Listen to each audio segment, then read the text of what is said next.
My wife told me her parents were seriously ill and needed someone to stay with them. Because I had an important meeting that morning, my daughter volunteered to go with her.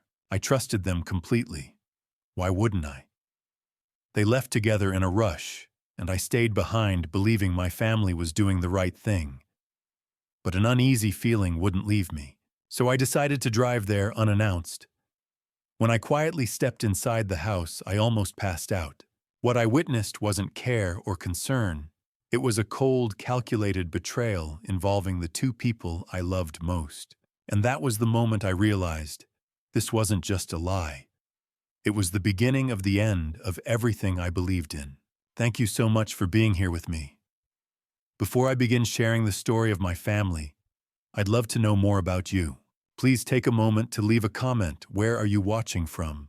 And what time is it where you are right now? Your presence truly matters to me. Also, please note this story includes some fictional elements added for entertainment and educational purposes.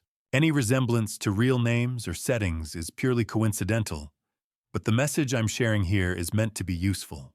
The rain had started just after dawn, a soft, persistent drizzle that blurred the edges of everything outside our windows. I sat at the kitchen table in our home on Oak Ridge Drive, watching droplets race down the glass, while Betty moved around the kitchen with her usual efficiency.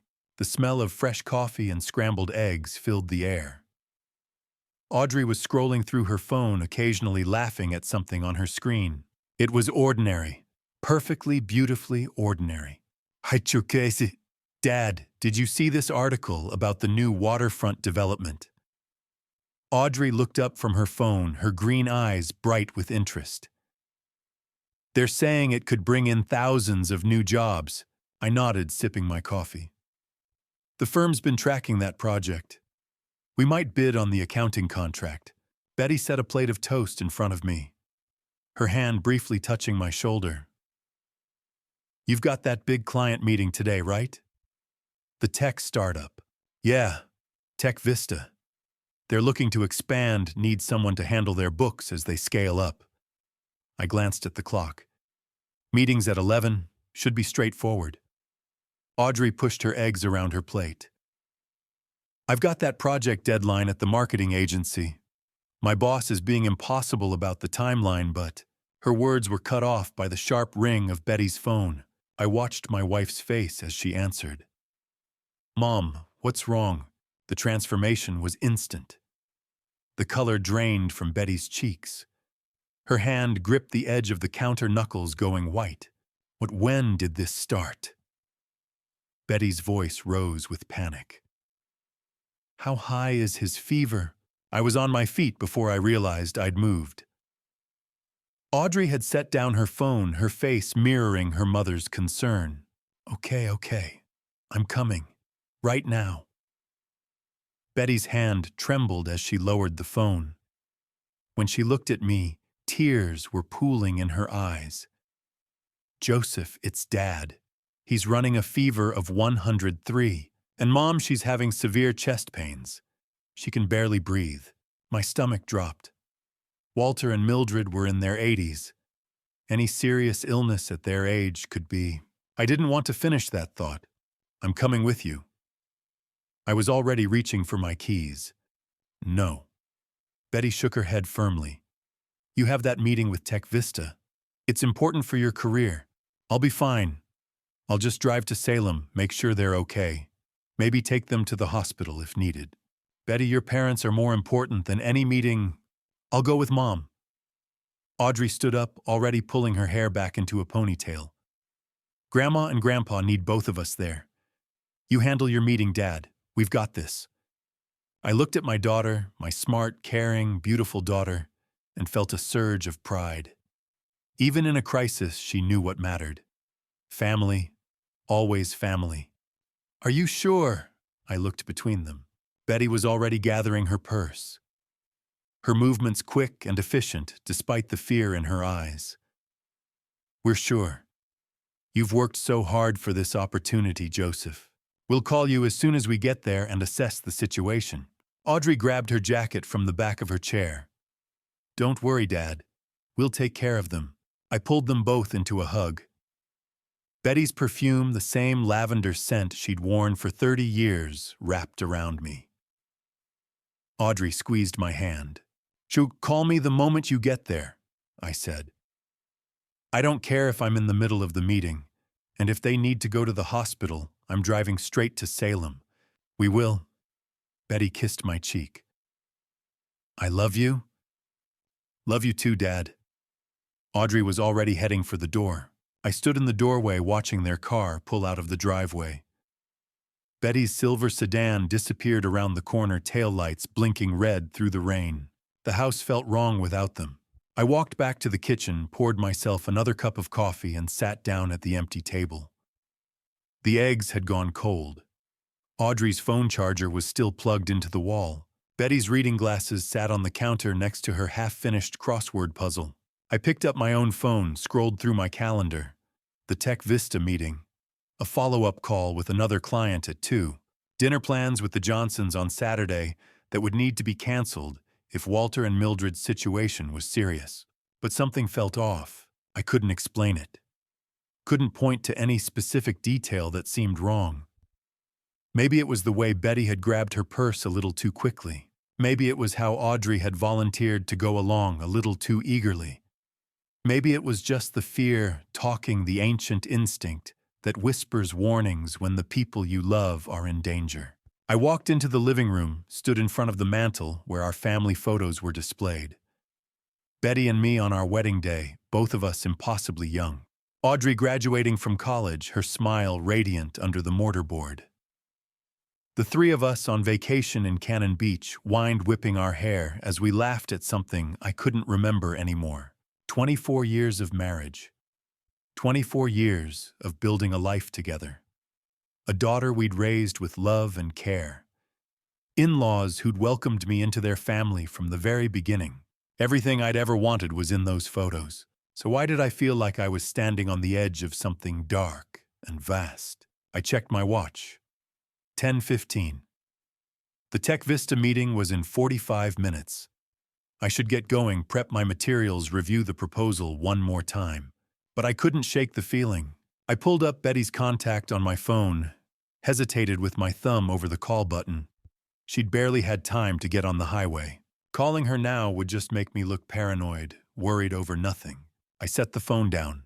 Then I picked it up again. This was stupid. They were fine. Betty and Audrey were handling a family emergency, and I was sitting here inventing problems that didn't exist. I made a decision. I walked to the hall closet, grabbed my jacket, and picked up my car keys. I'd stop by the florist on the way, grab some flowers for Mildred.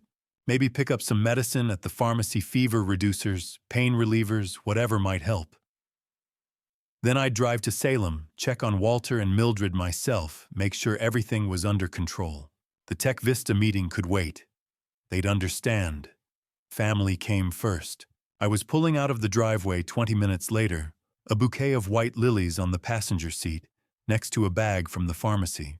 The rain had picked up, drumming against the windshield in a steady rhythm. I didn't know it then, but I was driving toward the end. The end of my marriage. The end of my trust. The end of the man I'd been for 56 years. 2 hours later, I would stand on Walter and Mildred's doorstep with flowers in my hand and watch my entire world collapse.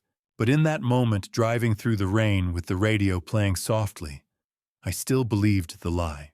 I still believed in the perfect family I thought I had.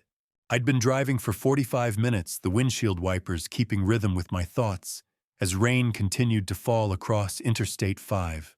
The highway stretched south through gray landscape farmland and scattered trees blurring past my windows. I kept thinking about Mildred and Walter. They'd been part of my life for 24 years, since the day I'd nervously asked Walter's permission to marry his daughter. He'd looked at me over his reading glasses, stern, for exactly 3 seconds, before breaking into a smile and shaking my hand so hard I thought my arm might fall off. "Welcome to the family, son." That's what he'd called me. Son. Mildred had been just as welcoming. Every Thanksgiving she'd make her famous apple pie specifically because she knew it was my favorite. Every Christmas, she'd slip me an extra piece of fudge when Betty wasn't looking, with a conspiratorial wink. Good people, kind people. And now, at 80 and 78 years old, they were facing serious illness, maybe worse. I gripped the steering wheel tighter. Walter was 80. At that age, any illness could turn critical fast. A high fever could become pneumonia. Chest pains could mean I didn't want to think about it. I'd stopped at a small grocery store about 10 miles back, picked up a bouquet of white lilies, Mildred's favorite. Then I'd swung by a pharmacy, grabbed fever reducers, pain medication, anything that might help until they could get proper medical attention. The pharmacist had given me a sympathetic look when I'd explained the situation. Hope they feel better soon. Thank you. Me too. Now, as I took the exit for Salem, the rain seemed to intensify. The sky was the color of old steel, heavy with clouds, that promised the weather wasn't going to improve anytime soon. I navigated through familiar streets. Betty and I had made this drive countless times over the years, birthday parties, holiday gatherings, random Sunday visits just because. I knew every turn, every stoplight. Sycamore Street appeared on my right. I turned, drove 3 blocks, and there it was. 847 Sycamore Street. A modest single-story house with cream-colored siding and dark green shutters. A small, neatly maintained lawn stretched to the sidewalk. Walter's old pickup truck sat in the driveway, and the front gate was standing wide open. My foot eased off the gas pedal. That wasn't right.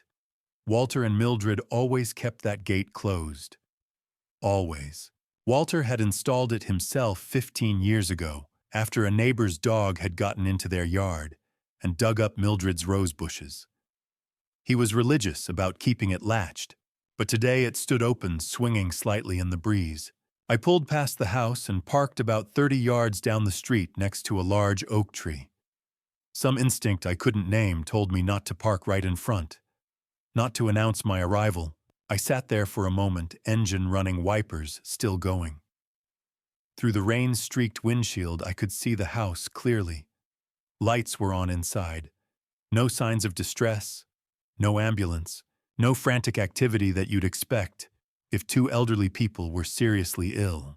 I turned off the engine, grabbed the flowers and the pharmacy bag, opened the car door and stepped into the rain.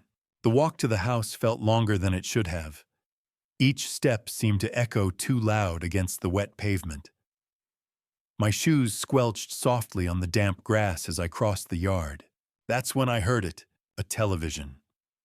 Playing clearly enough that I could make out the enthusiastic voice of a game show host, followed by audience laughter and applause. I stopped walking. Sick people didn't watch game shows. People with 103-degree fevers and severe chest pains didn't sit around watching television. They were in bed, in pain. Maybe on their way to the emergency room, but not watching game shows. My heart started beating faster. I moved closer to the house, staying quiet.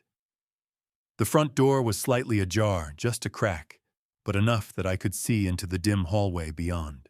I reached out, pushed the door open a few more inches. It moved silently on well-oiled hinges.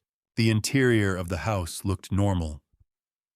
Mildred's collection of ceramic figurines lined the shelf in the hallway. Walter's jacket hung on the coat rack. The familiar smell of the house, a mixture of old wood vanilla candles and the faint scent of the lavender sachets Mildred kept everywhere wrapped around me. I stepped inside, moving as quietly as I could, set the flowers and the pharmacy bag down on the small table near the entrance. My hands were shaking slightly, though I couldn't have said exactly why. The television was louder now. I could hear it clearly from what I knew was the living room just down the hall and to the right. And underneath the TV noise I could hear voices, talking, not moaning in pain, not crying out for help, just talking. Normally, casually. I moved down the hallway, my heart pounding so hard I was sure everyone in the house could hear it. Each footstep felt like thunder, even though I was walking on carpet. The living room doorway was ahead of me on the right. The voices were clearer now. One of them was Walter's distinctive baritone, slightly raspy with age. The other was Mildred's softer tone. I reached the doorway, looked inside, and my entire world tilted sideways. Mildred was sitting on the sofa, a plate of cookies on her lap. watching the television with obvious enjoyment. She was wearing her favorite purple cardigan, the one she always wore when she was comfortable and happy. No sign of chest pains, no difficulty breathing. She reached for another cookie, took a bite, and laughed at something on the screen. Walter sat in his recliner, his kingdom as he called it, with the morning newspaper spread across his lap. Reading glasses perched on his nose. No fever, no illness. He looked up at the TV, chuckled at whatever joke had just been made, then went back to his paper. Both of them were perfectly, completely, undeniably healthy. I felt like I'd been punched in the stomach. Betty had lied to me. The words kept repeating in my mind over and over. Betty had lied to me. There was no emergency, no sick parents, no crisis that required her and Audrey to drop everything and drive to Salem. So why were they here? As if answering my unspoken question, I heard Betty's voice drift from somewhere deeper in the house, from the direction of the kitchen. "I needs to move faster," she was saying. "We can't keep waiting." Then Audrey's voice, "I know, Mom, but we have to be careful. If he finds out before we're ready, he won't." Betty's tone was firm, certain. "Joseph trusts us completely. He always has." My legs felt weak. They weren't talking about medicine. They weren't discussing doctor's appointments or hospital visits or any kind of medical care. They were talking about money, my money, and they were talking about me. I pulled out my phone with trembling hands and started recording. I needed proof. I needed to know this nightmare was real. My fingers fumbled with the screen. The recording app icon seemed impossibly small, my hands shaking so badly I could barely tap it. Finally, the red dot appeared. Recording. I held the phone up, moving as quietly as I could toward the kitchen doorway. Each step felt dangerous, like walking through a minefield. One creak of the floorboards, one shadow falling wrong, and they'd know I was here. I pressed myself against the wall, just outside the kitchen entrance. Close enough to hear every word, hidden enough that they couldn't see me. My heart hammered so loud I was certain they'd hear it. Betty's voice came through clearly. "Did you transfer the $3,000 this week?" "Done this morning, Mom." Audrey sounded casual, like she was discussing grocery shopping. "Dad never checks the statements anyway." $3,000? This week? Meaning this wasn't the first time. "What's the total now?" Betty asked. A pause. Then Audrey. $234,000. Just a few more months and we'll have enough. The number hit me like a physical blow. $234,000. Nearly $250,000. Gone. Stolen. By my wife and daughter. My vision blurred. I pressed harder against the wall, needing something solid to keep me upright. "Are you sure he won't notice?" Betty's voice carried a hint of worry. Audrey laughed. Actually laughed. "Dad's a financial advisor, but he's so busy with his clients that he never looks at his own accounts. It's actually kind of funny when you think about it." Funny, she thought destroying me was funny. "Sometimes I still feel guilty," Betty began. "Don't." Audrey cut her off, voice turning cold. "He's ignored our emotional needs for years. You deserve this. We both deserve this." Each word was a knife. Each sentence carved something away from me that I'd never get back. I'd ignored their emotional needs. I thought about every birthday party I'd thrown for Audrey, every dance recital I'd attended, every parent-teacher conference, every late night, helping her with homework, teaching her to drive, being there when she got her heart broken the first time. I thought about Betty. 24 years of marriage. 24 years of working hard to provide for our family. Of building a life together. Of thinking we were happy. Had I missed something? Had I been blind to their unhappiness? Or was this just the story they'd told themselves to justify what they were doing? "The transfers have been smooth," Audrey continued. "I've been spreading them across 3 different accounts. Even if he did check, which he won't, it would just look like normal spending patterns. You've been so smart about this, honey." I learned from the best mom. They sounded proud, like they were discussing a successful business venture, not the systematic destruction of my life. My chest felt tight. I couldn't breathe properly. The hallway seemed to tilt, walls closing in. This can't be real. This is my family. I wanted to burst into that kitchen. Wanted to slam my phone down on the table and demand answers. Wanted to see their faces when they realized I knew everything. But something held me back. I needed more than this. I needed to understand the full scope of what they'd done. How long had this been going on? What were they planning to do with the money? Was it just the two of them? Or a male voice from the living room, everything set. I froze. A man. There was a man in this house. A man whose voice I didn't recognize. Almost done, Betty called back. Joseph still doesn't suspect anything. The man laughed. Deep, confident, casual. Perfect. My blood turned to ice. Who was he? Why was he here? And why did Betty sound so comfortable talking to him? We should probably head out soon, the man continued. Don't want to risk him actually showing up. He won't, Audrey said. He's at that meeting with Tech Vista. He'll be there for hours. They'd planned this, timed it, made sure I'd be safely occupied while they gathered here to discuss how they were robbing me blind. The man said something else too quiet for me to hear clearly. Betty responded with a laugh I recognized, intimate and familiar. The laugh she used to save just for me. I had to see him.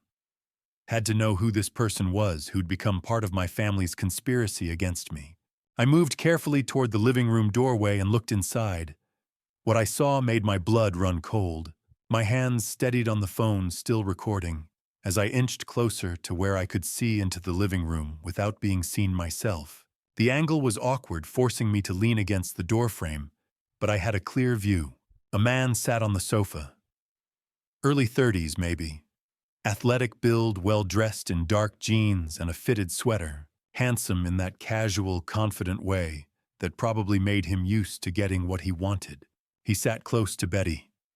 Too close. His hand rested on the armrest between them, but his fingers brushed against her arm in a way that made my stomach turn. Betty didn't pull away. She laughed at something he said, her body language relaxed, comfortable. She's having an affair. The thought hit me like a sledgehammer. 24 years of marriage and my wife was having an affair with a man young enough to be her son. But then Audrey walked in from the kitchen. She carried 2 coffee mugs, moving with easy familiarity through the space. She handed one to Betty, then walked around the coffee table to give the other to the man. Thanks, sweetheart, he said, taking the mug. The word sweetheart hung in the air. The man stood up, moved toward Audrey. His hand touched her arm, lingering intimate. Audrey smiled at him, that same comfortable smile she used to give her high school boyfriend when she thought I wasn't watching. Wait, my mind struggled to process what I was seeing. Was this man involved with Betty or Audrey? I watched frozen as the man settled back onto the sofa, but this time he positioned himself between both women. Betty on his left, Audrey on his right. He talked to both of them, gesturing as he spoke, but his body language toward Audrey was different, more intimate. The way he looked at her, the way his hand found reasons to touch her shoulder, her hand, her knee. And Betty, my wife, either didn't notice or didn't care. What the hell was happening here? My phone was still in my hand, still recording audio. I switched to the camera, put it on silent mode, and started taking pictures. Zoom in, the man's face clear enough to identify him. Click. The man sitting with Betty, his hand on her arm. Click. The man leaning close to Audrey, their heads nearly touching. Click. Through the window visible in the background, a car parked in the driveway I hadn't noticed before. Dark blue sedan. I zoomed in on the license plate. Oregon, HKR 2947. Click. I needed to know who this person was. Needed to understand what role he played in whatever conspiracy was unfolding in my life. The man laughed at something Audrey said. You're brilliant. You know that Joseph never saw any of this coming. Joseph. My name in his mouth sounded like mockery. He's too trusting, Betty said. Always has been. Makes things easier for us. Us, the three of them. A unit. A team. Working against me. How much longer? The man asked. Few more months, Audrey replied. Then we can make the final move. The final move. What did that mean? I took one more photo, the three of them together. A perfect shot that captured their comfortable conspiracy, then carefully backed away from the doorway. My heart pounded so hard I was sure they'd hear it. Each step backward felt dangerous, like I was defusing a bomb that could explode if I made one wrong move. I reached the front hallway. The flowers and medicine I'd brought sat on the entry table, mocking me with their useless optimism. I picked them up, couldn't leave evidence I'd been here, and moved to the front door. It was still slightly ajar, exactly as I'd found it. I slipped through, pulled it closed with barely a whisper of sound, then walked quickly across the wet lawn toward my car. The rain had picked up, coming down harder now. By the time I reached my car and got inside, I was soaked. I sat behind the wheel, not starting the engine, just sitting, staring. I pulled up the photos on my phone. The man's face filled the screen. Handsome, confident, smiling. Who are you? I swiped to the next photo. Him with Betty, then him with Audrey, then the license plate. HKR 947. I could track that. Find out who owned the car. Get a name. But what then? Rain drummed on the roof of the car, a steady percussion that matched the chaos in my head. I watched the house through the rain-streaked windshield, the lights glowing warm in the windows. My wife and daughter inside with a stranger planning something that would destroy me. $234,000. Already gone, and they weren't done yet. Had a few more months. Then we can make the final move. What was the final move? What else did they have planned? I looked at the photos again. The man's face, his comfortable intimacy with both my wife and daughter. The way they'd formed a triangle of conspiracy. And suddenly, I understood something that made my blood run even colder. This wasn't just about money. This was bigger, darker, more calculated than simple theft. They were planning something that would go beyond stealing my money. Something that required months more of preparation. Something they seemed confident I would never recover from. I sat in that car for 20 minutes, rain pounding on the metal above me, staring at the face of a stranger on my phone screen. My wife, my daughter, a man I'd never seen before, and a conspiracy larger and darker than anything I could have imagined. I drove home in a state of numbness. When I opened my laptop to check the bank accounts, my worst fears were confirmed. The highway stretched endlessly before me.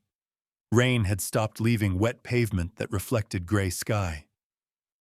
I didn't remember the drive. My hands gripped the wheel, my foot worked the pedals, but my mind was somewhere else entirely. Betty's laugh, Audrey's cold voice, that stranger's confident smile. $234,000. By 3 o'clock, I was pulling into my driveway. The house looked peaceful, ordinary. Nothing had changed on the outside. Everything had changed on the inside. I unlocked the door and stepped into silence. No one home. Just empty rooms holding secrets I'd been too blind to see. I went straight to my office, closed the door, and sat at my desk. My laptop sat waiting. I stared at it for a long moment before opening it. Please let this be wrong, please. But I already knew it wasn't. I logged into our U.S. bank account, the joint checking Betty and I had shared for 24 years. Set the date range to 18 months and clicked search. The screen loaded. There it was. Every single week like clockwork. Electronic transfer. $3,000. Tuesday 1 week, Thursday the next, but always there. Week after week after week. Destination investment account. Cayman Islands. I'd never authorized any account in the Cayman Islands. I did the math even though I knew the answer. 3,000 times 4 weeks times 18 months. $216,000. I scrolled deeper, found the anomalies. Larger transfers scattered throughout. 5,000 here, 8,000 there, another 3,000. Total $234,000. Exactly what Audrey had said. My chest tightened. I stood up, walked to the window. Outside, water dripped from trees. A neighbor walked a dog. Normal life continuing while mine collapsed. I'd worked 60-hour weeks for this money, skipped vacations, missed dance recitals because of client deadlines, told myself it was worth it because I was providing for my family. For what to fund my own destruction? I pulled out my phone and found the name I needed. Benjamin Clark, college roommate. Now one of Portland's top divorce attorneys. 2 rings. Joseph, long time. What's going on? His voice was warm, friendly. We hadn't talked in months. Ben, I need help. It's urgent. Everything in my tone changed his demeanor instantly. Come to my office right now. 30 minutes? I'll be waiting. I hung up and immediately dialed again. Philip Benson, my accountant for 10 years. Meticulous, thorough, trustworthy. Joseph, what can I do for you? To Philip, but I need every financial record, every account, every transaction, every document. 3 years back. A pause. Philip was smart enough to understand what I wasn't saying. Is everything all right? No, but it will be. How fast can you get it? I'll pull everything tonight, tomorrow morning. Perfect, thank you. I set the phone down and took a breath. The pieces were moving into place. Legal representation, financial documentation, evidence. This was real. This was happening. I looked at the computer screen again. All those transfers marching away with my life's work. Each one represented hours away from home. Clients I'd helped. Trust I'd built. Trust. I'd built a career helping people protect their money. And I'd been too busy to notice my own family stealing mine. But Dad's so busy with his clients that he never looks at his own accounts. Audrey had been right. She'd studied me, understood my blind spots, and exploited them perfectly. My phone buzzed. Betty, a text message. How did your meeting go? Hope it went well. Love you. Love you. I stared at those words until they meant nothing. Then the phone rang. Betty calling. Her contact photo smiled up at me last summer at Cannon Beach sunset behind us, her telling me how lucky she felt.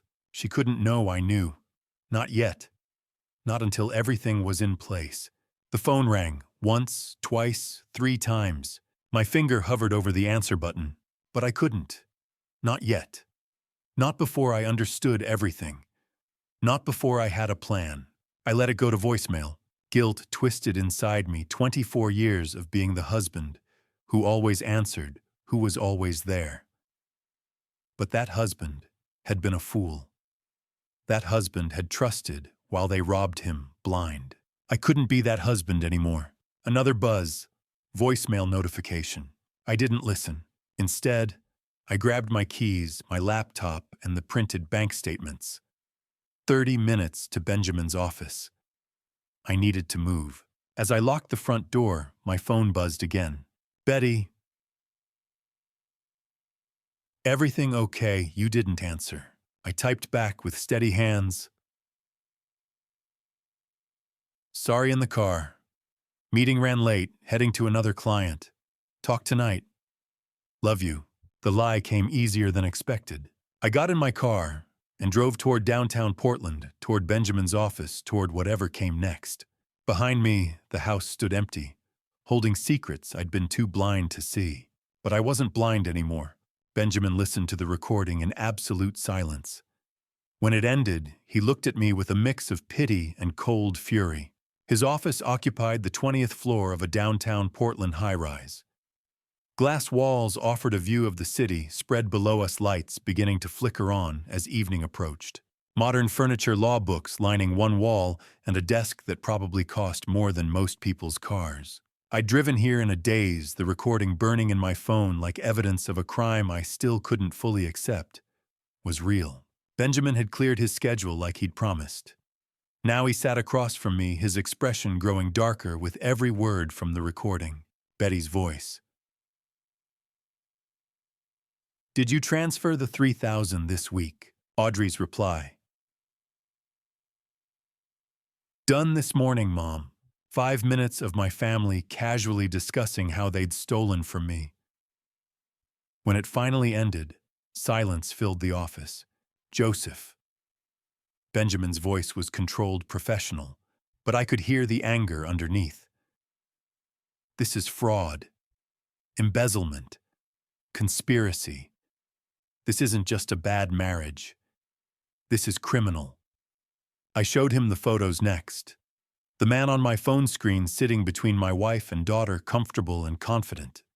We need to identify him, Benjamin said immediately.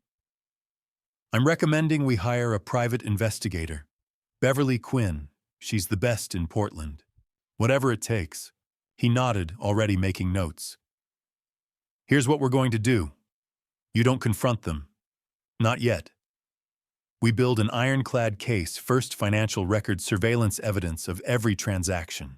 If you confront them now, they'll destroy evidence. They'll lawyer up. We'll lose our advantage. So I just act like everything's normal. Exactly. His eyes met mine. I know it's hard, but we strike when we're ready, not before. The drive home felt longer than it should have. I kept checking the clock. Philip would arrive at 8:30 with the financial records. By the time I pulled into my driveway, darkness had fully settled. I sat in the car for a moment, gathering myself, then went inside. Philip arrived exactly on time. In my home office, he spread documents across my desk, a thick stack of papers that represented 3 years of my financial life. Joseph, you need to see this. His voice was grave. He showed me the first document, a mortgage on our house, $120,000, dated 1 year ago. I never took out a mortgage, I said. Someone did. Look at the signature. I looked.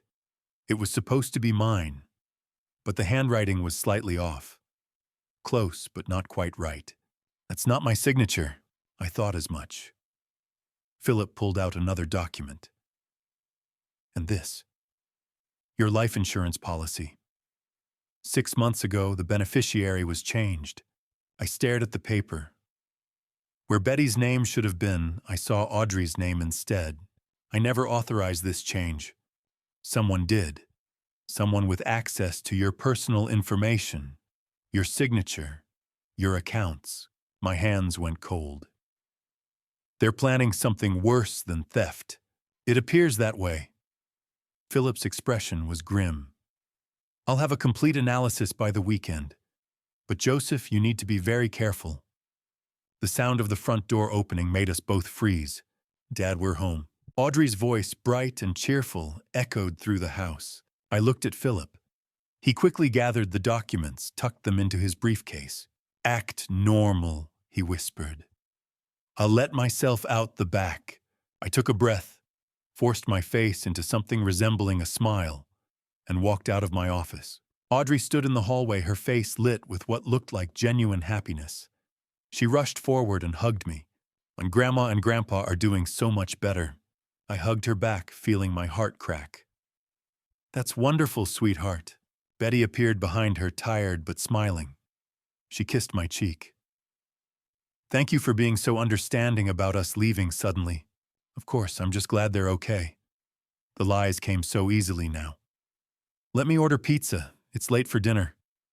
Perfect. Betty squeezed my hand. I'm exhausted.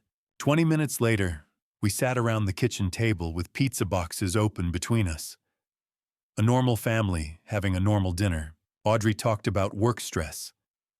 Betty mentioned maybe visiting her parents again next week. I nodded, smiled, asked questions, played the role of concerned father and devoted husband. Inside, I was dying. Every word Audrey spoke, I heard her voice from the recording. Dad never checks his accounts. It's actually kind of funny. Every time Betty touched my hand, I felt that stranger's hand on her arm in her parents' living room. But I smiled. I laughed at Audrey's jokes. I kissed Betty's forehead when she yawned and said she was heading to bed early. I'll be up soon, I told her. Just want to finish some work emails. She went upstairs. Audrey followed shortly after calling goodnight from her room. I sat alone in the kitchen, surrounded by empty pizza boxes and the wreckage of my life. Later, I lay in bed beside my wife, listening to her peaceful breathing. She fell asleep easily, without guilt. I stared at the ceiling, mind spinning with evidence and plans. The beneficiary change, the forged signatures, the hidden accounts, the mysterious man. $234,000 already gone. Tomorrow I'd call Beverly Quinn. Tomorrow the real investigation would begin. Over the next week I became an actor in my own life. Every smile was rehearsed. Every "I love you" tasted like ash. Friday morning, day 1.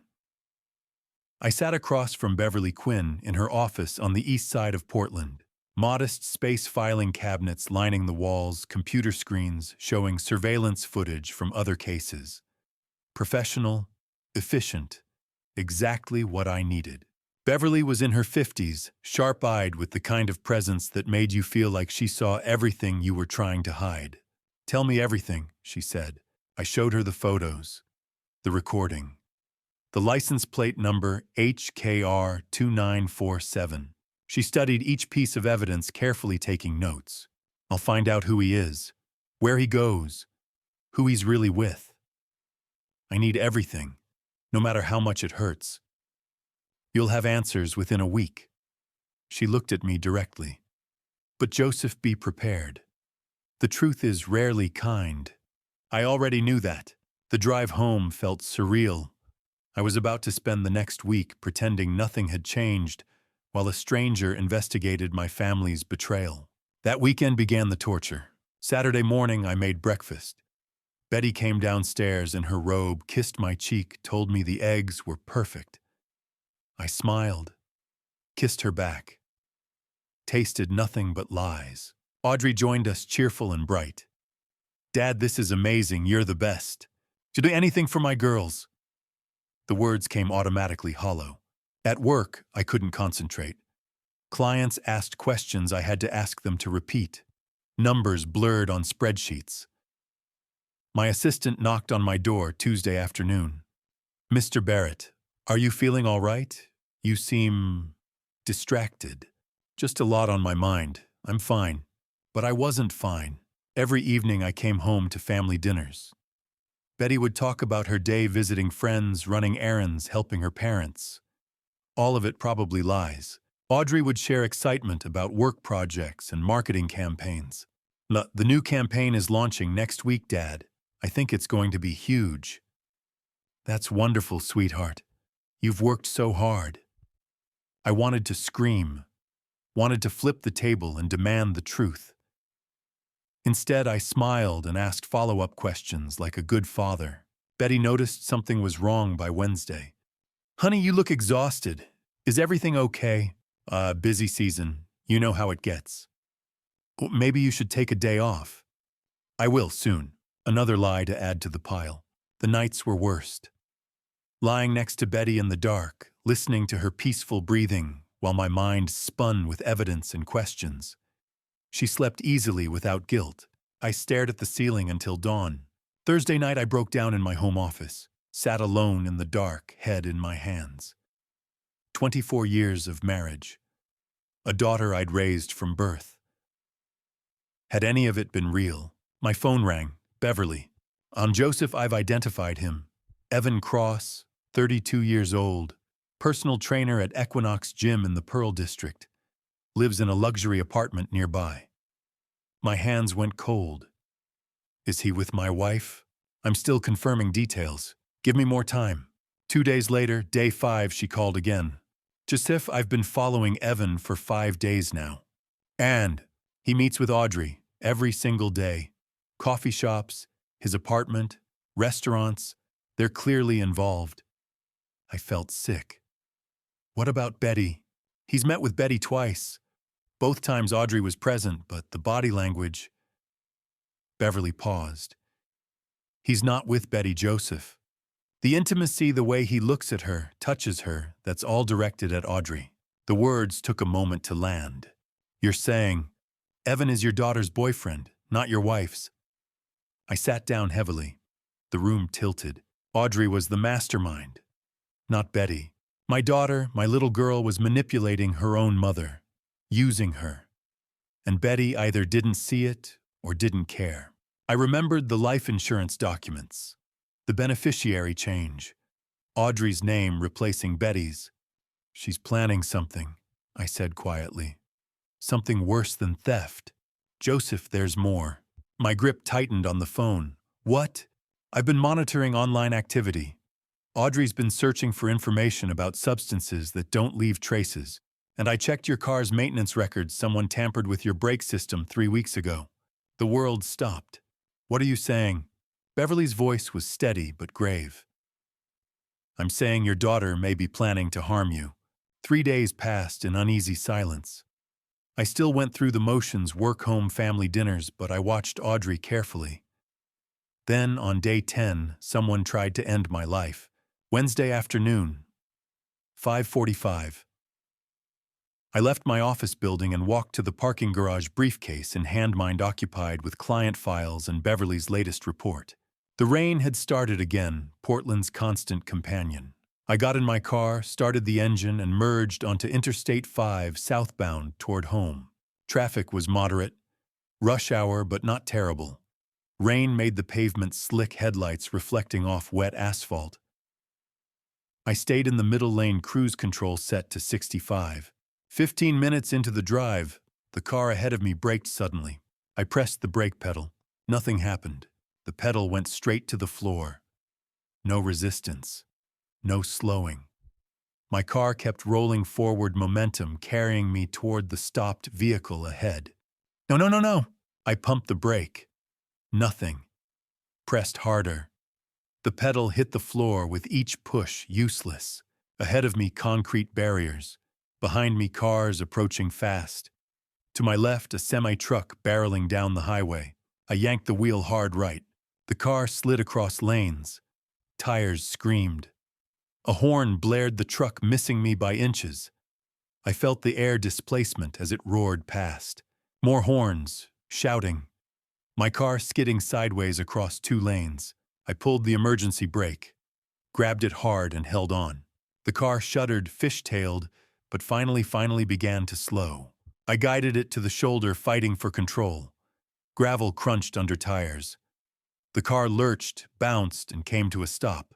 I sat there, hands locked on the wheel, heart hammering so hard I thought my ribs would crack. Vision blurred at the edges. Cars rushed past. Some honked. Most ignored me. A knock on my window made me jump. "Sir, you okay?" A man in a rain jacket, concerned face pressed against the glass. I nodded. Couldn't speak. Rolled down the window. "You all right? That was close." "Brakes failed." My voice sounded distant. Need a tow truck. You want me to call someone?" "I've got it, thank you." He hesitated, then walked back to his car. I pulled out my phone with shaking hands and called for a tow. 30 minutes later, my car was being loaded onto a flatbed. The driver recommended a repair shop nearby. I rode with him, still trembling.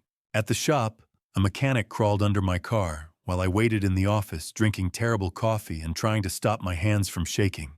20 minutes passed. The mechanic emerged, wiping his hands on a rag. His expression was grave. "Mr. Barrett, your brake lines were cut. Deliberately." The coffee cup stopped halfway to my mouth. "What?" "Someone tampered with your vehicle. Look." He pulled up photos on his phone. "These are clean cuts, not wear and tear. Someone wanted your brakes to fail." I stared at the images. Clean slices through the brake lines. Precise. Intentional. "This is sabotage, sir. You need to report this to police." I called from the shop. An officer arrived within the hour, took my statement, photographed the brake lines, and filed a report. "Do you have any idea who might have done this?" he asked, pen poised over his notepad. I thought about Audrey, about Beverly's discoveries, about brake tampering 3 weeks ago that had finally manifested today. "No, I lied." "Any security cameras at your home?" "No." I realized how vulnerable I was. No cameras, no protection, living with someone who wanted me dead. Be careful, Mr. Barrett. Whoever did this, they meant for you to have an accident. He gave me a case number and left. By 8:30, I was in an Uber heading home. My car would be in the shop for days. I'd have to rent something tomorrow. I walked through the front door to find Betty and Audrey on the couch watching television. Audrey jumped up immediately. "Dad, we heard about the car. Are you okay?" She rushed over and hugged me tight. I stood rigid, studying her face over her shoulder. Was that genuine concern? Or was she disappointed I was still alive? "What happened?" Betty stood face worried. "Brake failure. I'm fine, just shaken up." "Oh my God, Joseph." Betty's hand flew to her mouth. "You could have been killed." "Dad, that's terrifying." Audrey pulled back, looking up at me with wide eyes. "You could have died." I met her gaze directly. "I know, sweetheart." Behind those concerned eyes, what was she really thinking? Had she hoped I wouldn't come home tonight? Had she been waiting for a phone call from the police telling her I was dead? "I'm just glad you're safe." Betty hugged me. "That's all that matters." I returned the hug mechanically. Safe. I wasn't safe. Not in this house. Not with these people. We ate a late dinner. They fussed over me, asked questions, expressed relief and concern in all the right places. I watched Audrey carefully. Every expression, every word, searching for cracks in the performance. But she was good, very good. That night, I lay in bed staring at the ceiling. Betty slept peacefully beside me. The house settled around us, creaking boards, groaning pipes, the hum of the refrigerator downstairs. Every sound made me flinch. Somewhere in this house, the person who'd tried to kill me was sleeping soundly. At 2 a.m, I couldn't take it anymore. I grabbed my phone and went to the bathroom, closed the door, and called Beverly. She answered on the second ring. "Joseph, we need to move faster," I whispered. Before she tries again, 3 days after the brake incident, Beverly called with information that made everything clearer and infinitely darker. Saturday morning. Day 13 since I'd discovered the truth. I sat across from Beverly in a quiet coffee shop on the east side, away from anyone who might recognize me. She slid a thick folder across the table. "Evan Cross, here's what I found." I opened it. The first page showed his driver's license photo. That confident smile. Those eyes that had looked at my daughter with calculated interest. 32 years old. Personal trainer at Equinox in the Pearl District. Annual salary approximately $45,000. Rents an apartment for $2,800 a month. I did the math quickly. That's most of his income just on rent. Exactly. Beverly pulled out more photos. But look at what he drives. A Mercedes. Dark blue, the same one I'd photographed outside Walter and Mildred's house. I looked up the model later, $65,000. And his clothes. More photos, designer labels, expensive watches. This isn't a $45,000 lifestyle, Joseph. Where's the money coming from? Which from Audrey, from your accounts. She showed me surveillance photos next. Evan and Audrey outside a restaurant, his arm around her waist. Evan and Audrey entering his apartment building, her hand in his. A kiss on a street corner that made my stomach turn. Then photos of Evan with Betty. Coffee shops, casual conversations. But the body language was completely different. Professional, distant, no touching. And Audrey thinks Evan loves her. Betty thinks the same thing. But Evan only loves money. The words settled over me like ice. Monday afternoon, my phone rang. "Philip." "Joseph, sit down." I was already sitting at my desk, but his tone made me brace myself. "I've completed the full analysis. What I found..." He paused. "It's worse than we thought." "Tell me." 8 months ago, there was a $50,000 transfer from your investment account. The memo line says, "Investment, Evans Gym Startup." "What gym?" Not exactly. There is no gym, no business registration, no LLC formation, nothing. The money went directly into Evan's personal account. $50,000. Gone. For a business that never existed. Hadi, the mortgage on your house, the $120,000 one, I traced where the money went. Offshore accounts in the Cayman Islands. The signature is yours, but it's not, it's forged. I suspected as much. And Joseph, there's one more thing. Your life insurance policy. I already knew where this was going, but I let him continue. $1 million. 6 months ago, the beneficiary was changed from Betty to Audrey. The authorization signature is supposed to be yours. I never signed that. I know. But if you were to pass away, Audrey would receive $1 million. My blood ran cold. The brake lines. The failed attempt. She needed me gone. Philip, thank you. Send me everything in writing. Already done. Joseph, be careful. Wednesday evening, day 17. I came home early, told Betty I had a headache, and went upstairs to lie down. But I didn't go to the bedroom. I went to my office and closed the door quietly. Audrey was in her room. I could hear her voice through the wall. She was on the phone. I moved into the hallway, standing just outside her door. Mom thinks you're her boyfriend, Evan. Audrey's voice carried clearly, a male voice on speakerphone. Evan. Let her think that. We need her cooperation. But what about Dad? When is it going to happen? My heart stopped. Be patient, babe. The first attempt didn't work. But there are other ways. I can't wait much longer. I need that insurance money. Soon. Very soon, I promise. I stood frozen in the hallway. Every word was a knife. They were planning to kill me. My daughter and her boyfriend were actively planning my death so they could collect $1 million. And Betty, my wife, was just a pawn. She thought Evan cared about her. Had no idea he was using her, manipulating her, keeping her compliant while he and Audrey plotted murder. I backed away from the door silently, down the stairs, into my office, locked the door, sat at my desk with my head in my hands. 24 years of marriage, a daughter I'd loved from the moment she was born. And it had all led to this, sitting in my own home listening to my child discuss the best way to end my life. I picked up my phone and called Benjamin. We need to move faster, I said, voice shaking. They're planning a second attempt. This time they might succeed. Benjamin's response was cold, controlled. Then we strike first. Tomorrow we accelerate everything. 2 days after overhearing Audrey's phone call on a quiet Sunday morning, the second attempt came. It was more direct, and it almost succeeded. Sunday, 9 in the morning. I sat in the living room with the newspaper spread across my lap, trying to maintain the appearance of normalcy even though every nerve in my body was on alert. Footsteps on the stairs.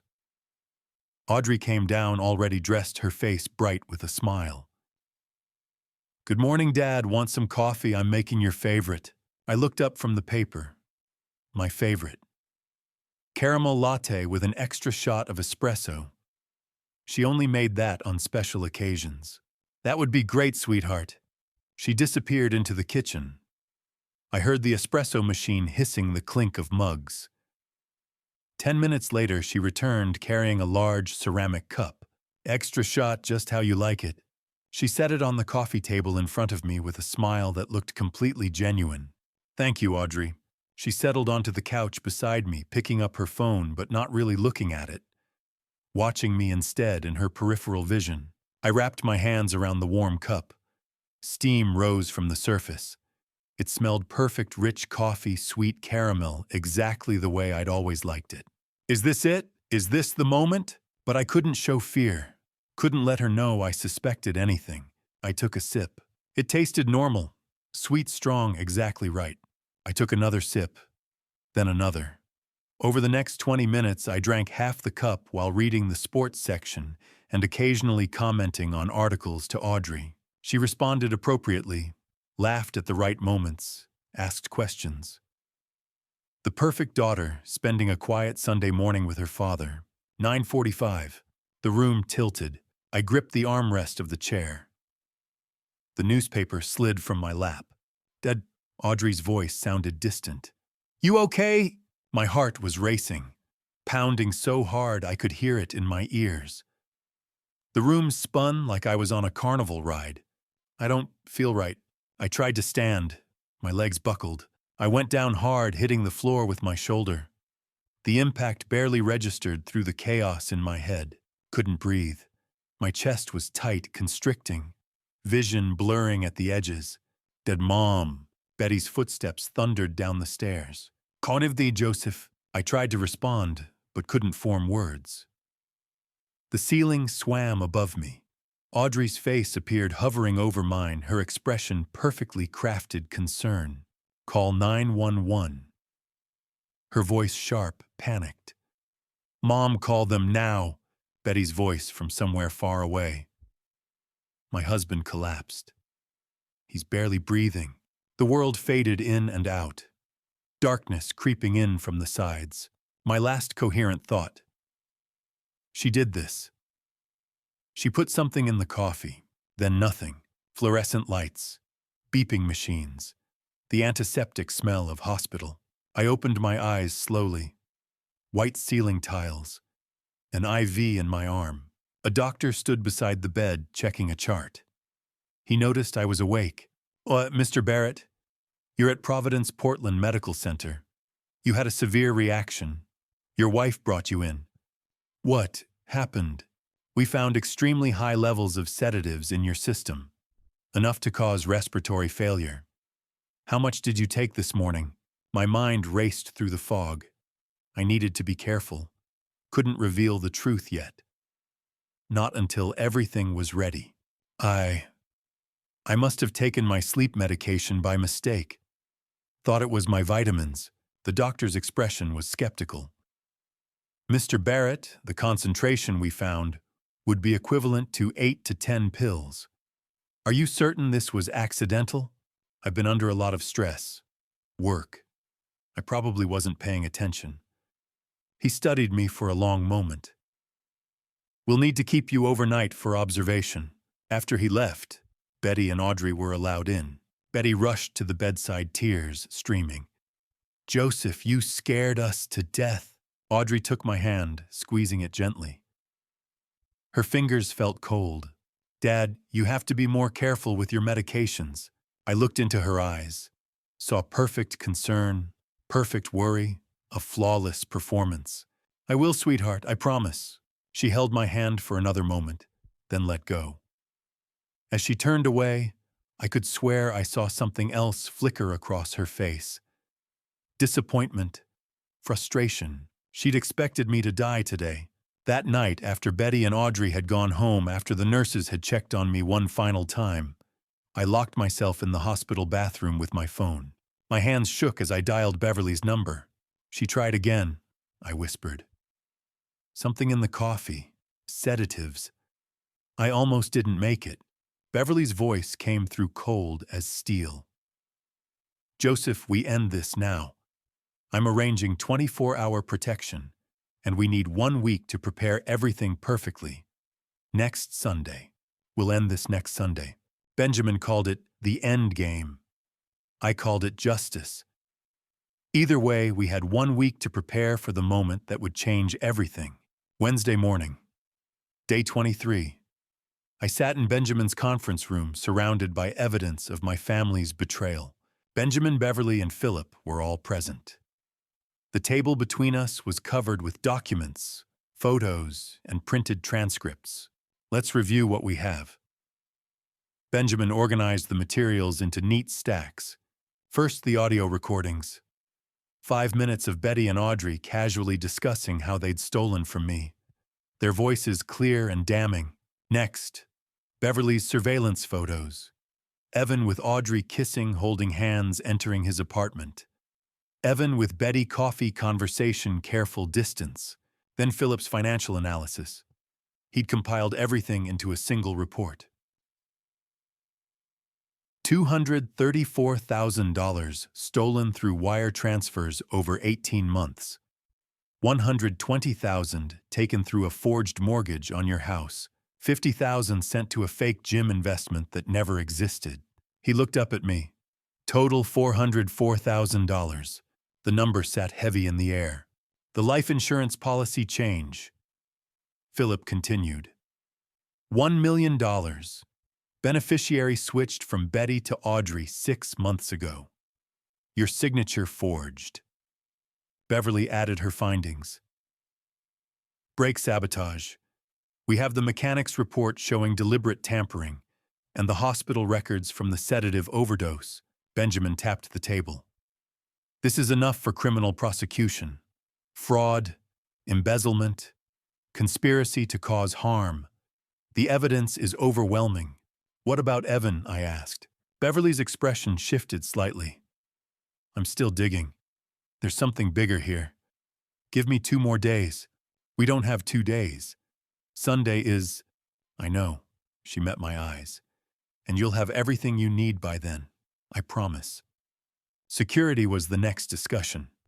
I've arranged 24-hour protection, Beverly said. Derek, former military. He'll pose as a new neighbor. Armed, trained, and watching your house constantly. I nodded. The attempts on my life had escalated. I couldn't take chances anymore. My daily routine had changed dramatically. I no longer ate anything Betty or Audrey prepared. Every meal came from restaurants, sealed containers I opened myself. I locked my bedroom door at night, checked my car thoroughly every morning before starting it. Betty had noticed Tuesday evening. Honey, you're acting strange. Is everything okay? I'd forced a smile.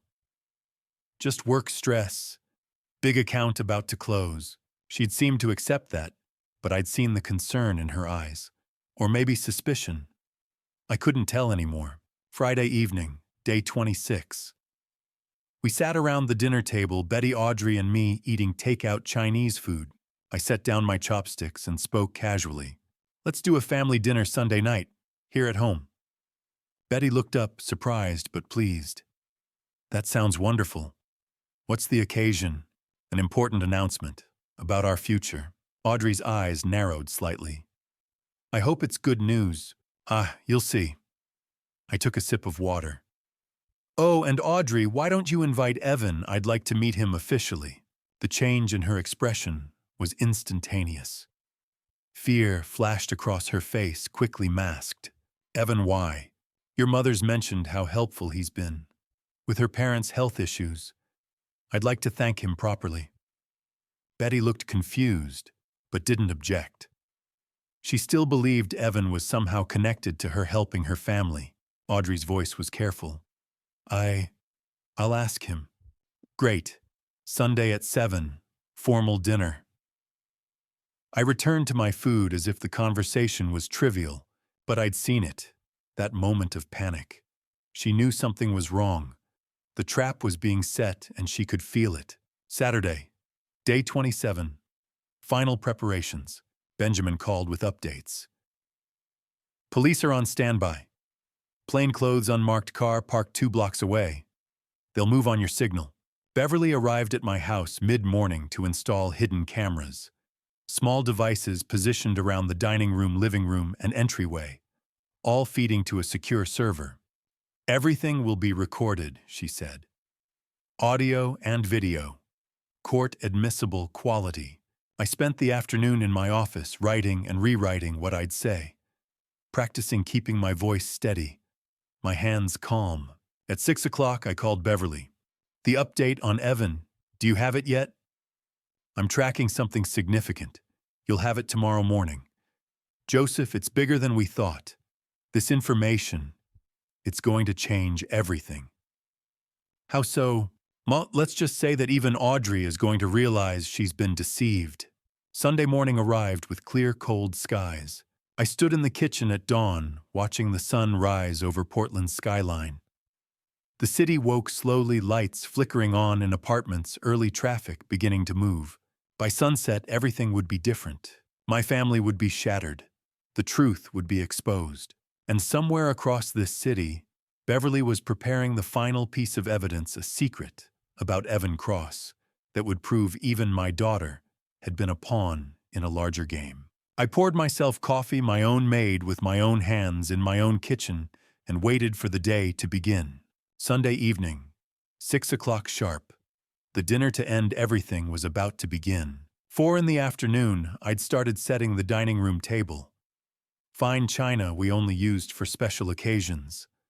White tablecloth, candles in silver holders. Everything arranged with precision. Betty was in the kitchen, the smell of roasting chicken filling the house. "Joseph, this looks beautiful," she called out.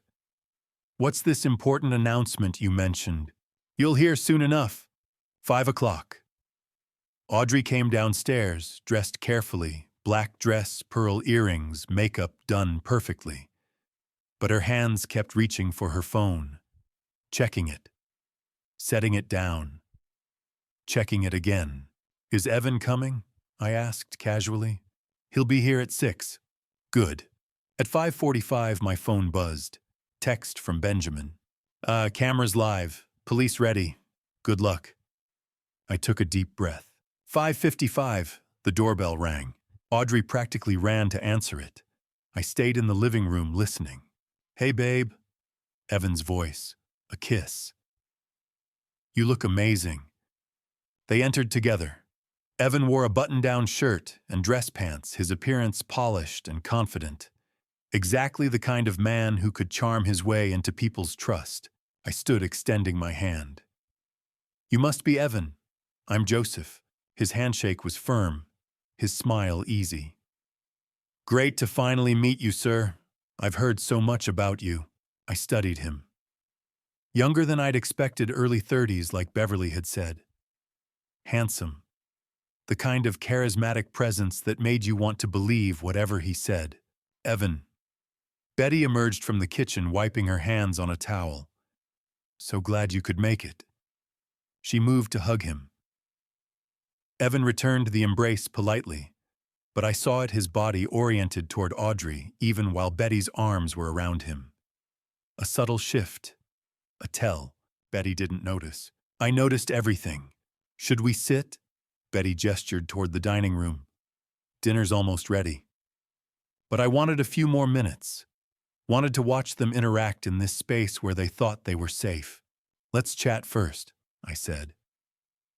"Evan, can I get you something to drink?" "Water's fine, thanks." We settled in the living room. Betty returned to the kitchen. Audrey sat on the couch, Evan beside her. Close but not touching, playing their roles. "Beautiful home, Mr. Barrett." "Thank you, result of 20 years of work." "Audrey mentioned you're a financial advisor." That's right." I met his eyes directly. "I help people protect their assets. Make sure no one takes advantage of them." Something flickered across his face. Brief. Quickly masked, Audrey stood abruptly. "Dad, should we move to the dining room? Mom's probably ready." "Of course." The dining room table looked perfect. Candlelight cast warm shadows. The chicken sat golden brown on a serving platter surrounded by roasted potatoes and vegetables. I took my place at the head of the table. Betty sat to my right, Audrey to my left, Evan beside her. Betty brought out the food, serving each of us with practiced efficiency. Audrey's hands trembled slightly as she accepted her plate. This looks wonderful, honey," I said to Betty. Thank you." She sat down, smoothing her napkin across her lap. "Should we say grace?" "Of course." We joined hands. My right hand held Betty's. My left held Audrey's. Both of them had betrayed me. Both of them had plotted against me. And here we sat, holding hands like a family. "Lord, thank you for this food and for this family. Amen." "Amen," and we echoed. I released their hands and picked up my fork. The silence was thick, heavy. No one seemed to know how to break it. Betty tried. "So, Evan, how did you and Audrey meet?" "At the gym where I work. Actually," I interrupted, setting my fork down carefully. The sound of metal on china rang clear in the quiet room. Everyone looked at me. Betty's expression was confused. Audrey's smile had frozen on her face. Evan's hand stopped halfway to his mouth, fork suspended in air. I looked at each of them. my wife, my daughter, the man who'd helped destroy my life. They were still performing, still pretending. But the performance was over. Before we continue, I said, voice calm and controlled, there's something we need to discuss. Betty set down her wine glass. Joseph, what's going on? Audrey's face had gone pale. Evan lowered his fork, slowly, eyes locked on mine. We need to talk about the $234,000 that's been stolen from me. The words hung in the air like thunder. $234,000. Silence descended over the dining table. Betty's fork clattered onto her plate. What, Joseph, what are you talking about? I kept my voice calm, cold. Weekly wire transfers, $3,000, every week for 18 months, to an offshore account in the Cayman Islands. Dad, I didn't, Audrey started. Don't lie anymore, Audrey, not now. Betty's face had gone white. There must be some mistake. No mistake. I reached beside my chair where I'd hidden a folder earlier. I have every transaction documented. I opened it, spreading bank statements across the table. Each transfer was highlighted in yellow. Dates, amounts, destinations. All of it there in black and white. I pushed the folder toward Betty. She looked down at the pages. Her hand trembled as she touched the paper. I can explain. I don't want explanations. I want the truth.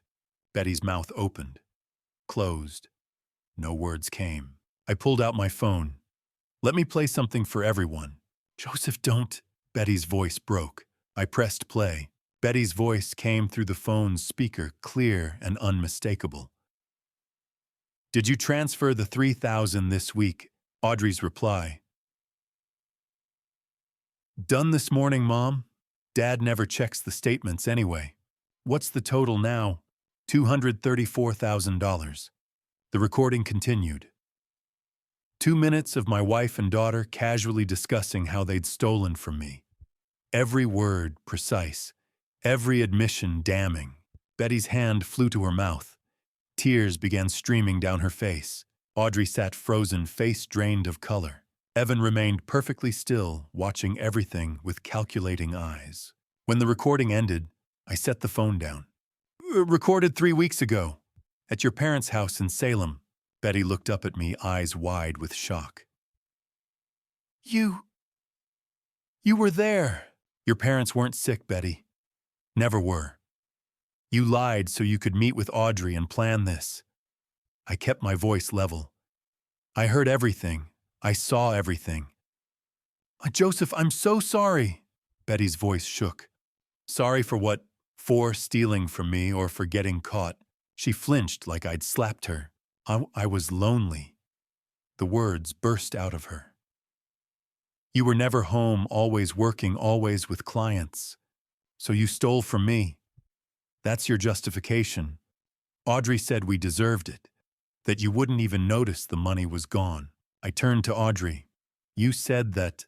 My daughter's mouth opened, but no sound came out. Dad, let me explain. I've heard enough lies. I pulled out more documents. House mortgage, $120,000, taken out a year ago. I slid the paper toward Betty. Look at the signature. She looked. Her face went even paler. That's not my signature, I said quietly. It's a forgery. Someone used my name to take out a loan against our house. I added another document to the pile. Fake gym investment, $50,000, sent to a business that doesn't exist. Betty stared at the papers like they were written in a foreign language. $404,000, all of it gone. I didn't know about those. Betty sobbed. Joseph, I swear I only knew about the weekly transfers, but you knew enough. My voice was ice. You knew you were stealing from me. You knew you were lying to me every single day. She buried her face in her hands, shoulders shaking. Audrey sat rigid in her chair, not moving, barely breathing. And Evan watched it all unfold, with the detachment of someone watching a play. I let the silence stretch, let them sit with what they'd done. Then I spoke again. But that's not even the worst part, Betty. She looked up, tears streaming. What do you mean? The worst part is what you don't know. I looked at Audrey, then at Evan, then back to Betty. Tell your mother the truth, Audrey. Tell her about Evan. All the color drained from Audrey's face. She looked like she might be sick. Evan's jaw tightened. His hand moved slightly under the table. Betty looked between them, confusion replacing some of the grief in her eyes. What about Evan? He's been helping us, helping my parents. Helping you. I let the question hang. Or using you. I don't understand. I think you do. Deep down, I think you've known something wasn't right. Betty looked at Evan. Really looked at him. For the first time, I saw doubt creep into her expression. Evan has been very attentive to our family, I continued. To you, Betty, making you feel seen, feel valued. Hasn't he? She nodded slowly, uncertain where this was going. And you believed he cared about you. That maybe after all these years of me being absent, someone finally saw you. More tears fell. Joseph, but look at where he's sitting, Betty.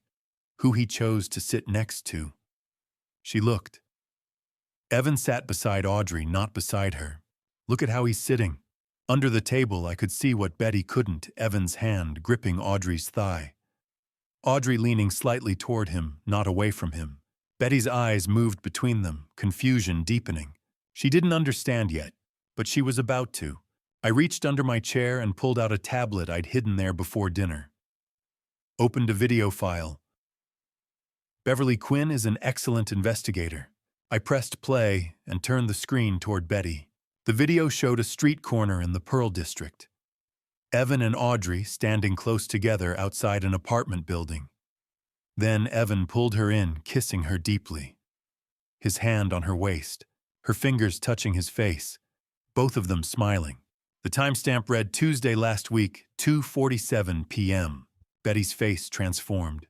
Disbelief, suspicion, then horror. No, that can't be. The video auto-played to the next clip. A coffee shop. Audrey sitting on Evan's lap, his arms wrapped around her waist. Another clip.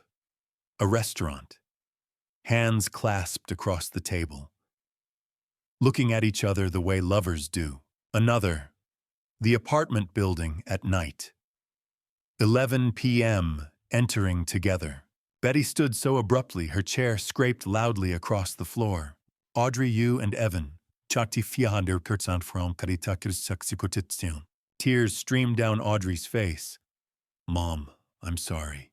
You're sorry, Betty's voice cracked. I thought he loved me. He never loved you, Betty. I kept my voice cold. He was using you. Evan spoke for the first time since we'd sat down. This is ridiculous. Sit down, Evan. I'm not finished. He remained standing, posture defensive. I continued looking at Betty. Audrey met Evan 10 months ago.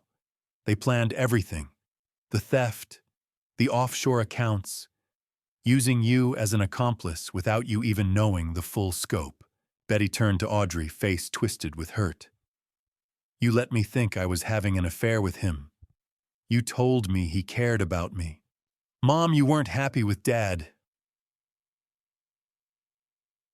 So you used my loneliness, my unhappiness, to steal from your father. She used everything, I said. Your marital problems, my work schedule, even your parents. My parents knew about this too. No. They're innocent. That day they were legitimately sick. But Audrey used it as cover to meet with Evan and finalize plans. Dad, please. Audrey reached toward me. But theft wasn't enough for you, was it, Audrey? I pulled out more documents, placed them on the table one by one.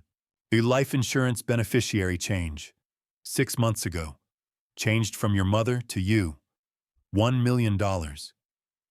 I let that sink in. I never signed that authorization. It's forged. Another document. Mechanic's report.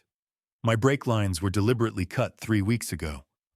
I nearly crashed on Interstate 5 at 65 miles per hour. Betty's hand flew to her mouth. Oh my God. And 2 Sundays ago I collapsed after drinking coffee you made, Audrey. The hospital found dangerous levels of sedatives in my system. Enough to cause respiratory failure. Betty turned to Audrey, eyes wide with horror. You tried to hurt your father. No, I would never. I have recordings, Audrey. I heard you on the phone with Evan. When will it happen? You asked him. I need that insurance money, you said. Audrey's face crumpled. I was drowning in debt. Austin Mercer scammed me out of $85,000. I lost everything Evan said he'd help me. Evan helped you plan to end my life. That's a lie. Evan's voice was sharp. I ignored him, keeping my focus on the devastation spreading across Betty's face. I thought we were in this together. Betty stared at Audrey like looking at a stranger. Mother and daughter. You were just a pawn, Betty. Audrey and Evan played you from the very beginning. Betty sat down heavily, covering her face with her hands. Her shoulders shook. My daughter. Audrey reached for her. Mom, please. Betty pushed her hand away violently. Don't touch me. The words hung in the air. A mother rejecting her child. Audrey sobbed, but Betty turned her face away. I stood up from my chair and moved toward the dining room doorway. Everyone's eyes followed me. But there's one more thing, I said quietly. One final lie that needs exposing. I looked directly at Evan. Tell them, Evan. Tell them about your real life, the one Audrey doesn't know about. Evan's face went pale. The confident mask he'd worn all evening finally cracked. For the first time that night, he looked truly afraid. I stepped to the dining room doorway and called out, You can come in now. Before I reveal who actually walked through that door, I want to pause for a moment. What do you think is about to happen? Who do you believe it is, and why? Share your thoughts or predictions in the comments below so I know you're still here with me. And just so you know, parts of what comes next include fictionalized elements and may not reflect real events. If this isn't something you'd like to continue watching, you're free to stop the video here. The sound of the front door opening echoed through the house. Footsteps in the hallway, slow, hesitant, uncertain. A young woman appeared in the doorway, holding a small boy in her arms. She wore scrubs visible beneath an open jacket, her face showing the exhaustion of a double shift. The boy, maybe 5 years old, clutched a teddy bear to his chest and looked around with wide, confused eyes that took in the fancy dining room, the overturned documents, the frozen faces staring at him. Absolute silence fell over the room like a physical weight. Evan's fork clattered against his plate. His face went white, not pale, but actually white, like someone had drained all the blood from his body in an instant. Then he stood so abruptly, his chair toppled backward with a crash that made Noah flinch and bury his face in his mother's shoulder. No, no, no. The word came out like a prayer, like he could somehow make reality disappear by denying it. The woman looked at him, confusion and concern mixing in her voice. Evan, what's going on? You said this was an important meeting with a client. I kept my voice calm, measured, as if I were introducing guests at a dinner party instead of detonating a bomb. Everyone, this is Megan Cross. And this is Noah. Audrey's head whipped toward them so fast I heard her neck crack. Who are they? I let the silence stretch for 3 heartbeats. 4, 5. My Megan is Evan's wife. Noah is his 5-year-old son. The words hung in the air for one perfect crystalline moment before everything exploded. Audrey shot to her feet, her whole body trembling like she'd been electrocuted. Her chair scraped backward with a screech. Wife, son, Evan, you said you were single. You said you'd never been married. Betty's hand flew to her mouth. Her eyes darted between Evan and the woman in the doorway, trying to process what she was seeing. Oh my God. Oh my God. Megan took a step backward, instinctively pulling Noah closer. Her eyes filled with tears. Evan, who are these people? Why is that woman calling you? Evan held up both hands like he could physically push reality away. Megan, this isn't, I can explain. You can't explain this. Audrey's voice cracked with hysteria. She pointed at Noah with a shaking hand. You have a child, I moved toward Megan, gently keeping my movements slow so as not to frighten Noah further. The boy's eyes were wide, his teddy bear clutched so tightly his knuckles were white. Megan, thank you for coming. I know this is incredibly difficult. Mr. Barrett, you said you had important information about my husband. Her voice broke. You said it was urgent that I needed to bring Noah that. Please sit down. I gestured toward Betty's empty seat. Then I crouched down to Noah's eye level. Noah, would you like some cookies in the kitchen? Maybe watch something on an iPad, I have cartoons. The boy looked up at his mother uncertainly. Megan hesitated, looking around the room at Evan's pale face, at Audrey's tears, at Betty's shell-shocked expression. Then she nodded slowly. Noah, sweetheart, go with this nice man for just a minute, okay? Mommy needs to talk to some grown-ups. Noah's small voice. Is Daddy in trouble? The question hung in the air. No one answered. I took Noah's hand, so small, so trusting, and led him to the kitchen. Set him up at the counter with a plate of chocolate chip cookies and the iPad playing Paw Patrol. He settled in, happily swinging his legs, oblivious to the devastation unfolding just one room away. When I returned to the dining room, all eyes were on me except Evan's. He was staring at the floor, his jaw working, but no sound coming out. Megan lives in Vancouver, Washington. I began, my voice steady. She's a nurse at Providence Hospital. Works the night shift most weeks. She's been married to Evan for 6 years. Megan corrected quietly, her voice barely above a whisper. 7 years this past June. We had a party. Noah drew pictures. You said... She looked at Evan. You said it was the best day of your life. He still wouldn't look at her. I nodded.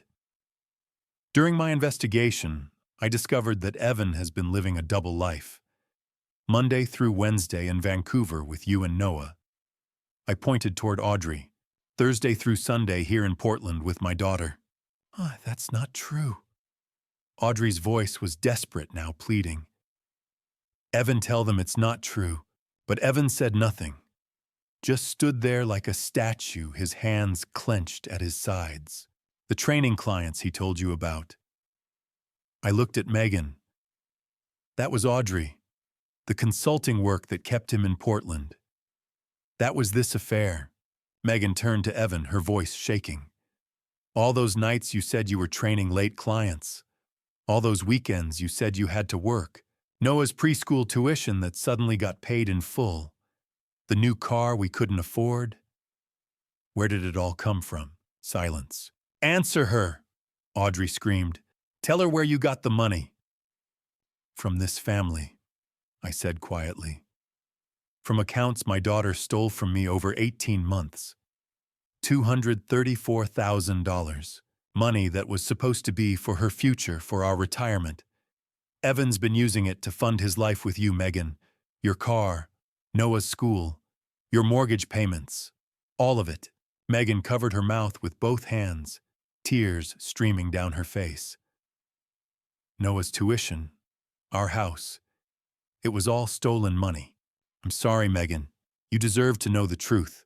Audrey stepped toward Evan, hands outstretched like she was drowning, and he was the only lifeline. You said you loved me. You said we'd get married once we had enough money. You said... Her voice broke into a sob. You said you'd never leave me. Evan finally spoke, his voice hollow and dead. Audrey... Yeah, you said I was the only one. You said Betty was just a means to an end, that I was the real plan. Megan's laugh was bitter and broken. He told me the same things. On our wedding day 7 years ago. He said I was his forever. The silence that followed was absolute. Then Audrey collapsed back into her chair, her whole body folding in on itself, like she'd been punched in the stomach. She buried her face in her hands. It was all lies. Everything. All of it. Yes. I kept my voice steady even though inside I felt nothing but ice. Evan Cross is a professional con man. He targeted you, Audrey. Saw your vulnerability, your desperation, and he exploited it. Used you to access my money. Used your mother's loneliness to maintain his cover.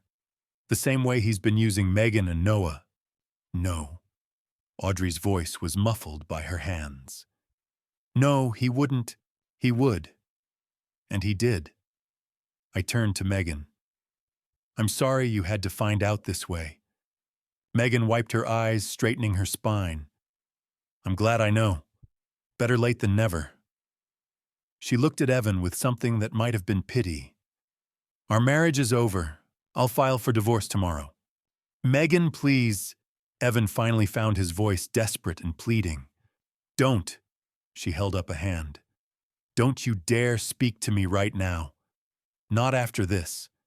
Not after you used our son's tuition money. Her voice broke. Our child. How could you? Audrey looked up at me, mascara running down her cheeks in black rivers. Dad, I'm so sorry. I didn't know. Sorry isn't enough, Audrey. Austin Mercer took everything from me. $85,000. I was desperate. I had nothing. Evan said he'd help me. And you chose to trust a stranger over your own father. I had to force the next words out past the lump in my throat. You chose money over family. You chose to steal from me. To change my life insurance policy. To cut my brake lines. To poison my coffee. She sobbed harder but said nothing. What could she say? Yet you chose, I repeated, to try to end my life.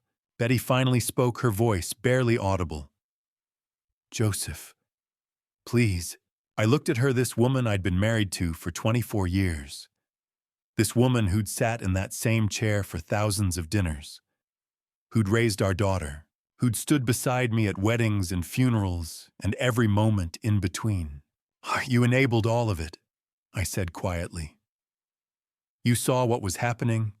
You heard the conversations. You knew about the money.